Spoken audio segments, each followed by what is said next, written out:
Hello, and welcome to another episode of my Type 35 build. Today is a less is more type of day as a lot of junk has been removed from the engine. Probably about 25, 35 pounds? I don't know, but it filled a whole trash can, which is obviously a standardized unit of measure in the automotive world. Anywho, the driver's side of the engine looks much better now that the exhaust manifold, heat shield, and snake's nest of coolant hoses has been removed.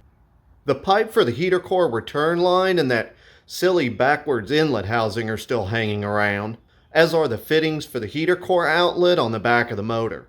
But that'll all get taken care of when it comes time for the cooling system to be installed.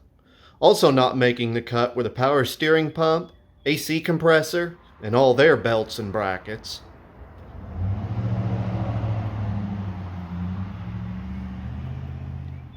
On the passenger's side of the motor, that baking pan sized intake manifold has been removed, along with roughly a shoebox full of superfluous wiring and hoses. Not quite as clean as the driver's side, with the alternator, oil filter, and starter still hanging around, but darn it if the engine doesn't need those pesky things.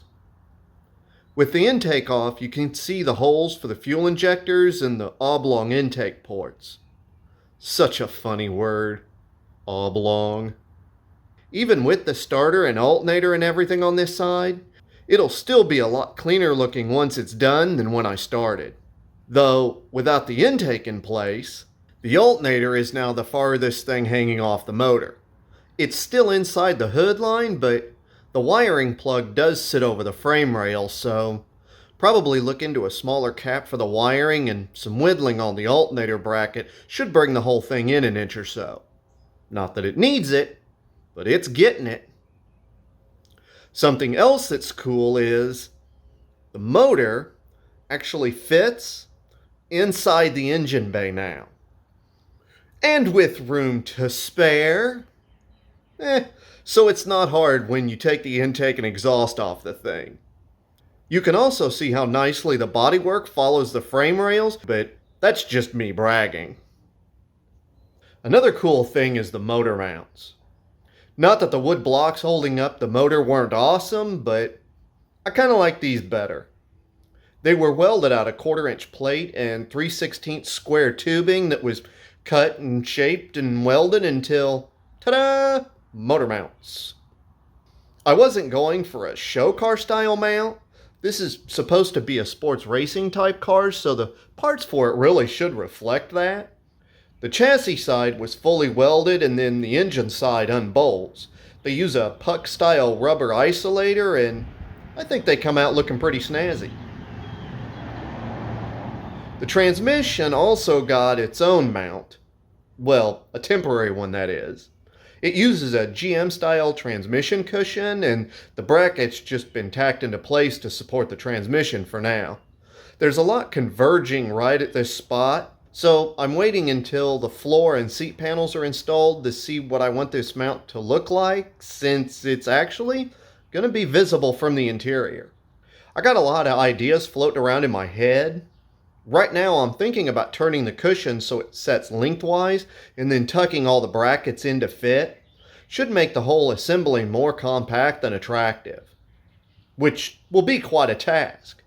I mean, how does one improve upon the visual masterpiece that is this work of art and steel? Anywho, back at the ranch. It'll be nice to get a header and proper coolant system installed on the driver's side of the block, because there won't be much else on this side of the motor to speak of, really. And on the passenger side, getting the alternator tucked in and eventually getting a new intake manifold sorted out is pretty exciting stuff. I think it's kind of cool that the intake and exhaust on this motor are in the same orientation as an original Type 35. Maybe a silly little deal, but still neat. I don't know why, but I keep coming back to the driver's side of the motor. Probably because it's so uncluttered. Every time I look at it, I think, can it get any more awesome looking than this? Then I have another idea hit me and, oh, you haven't seen awesome yet.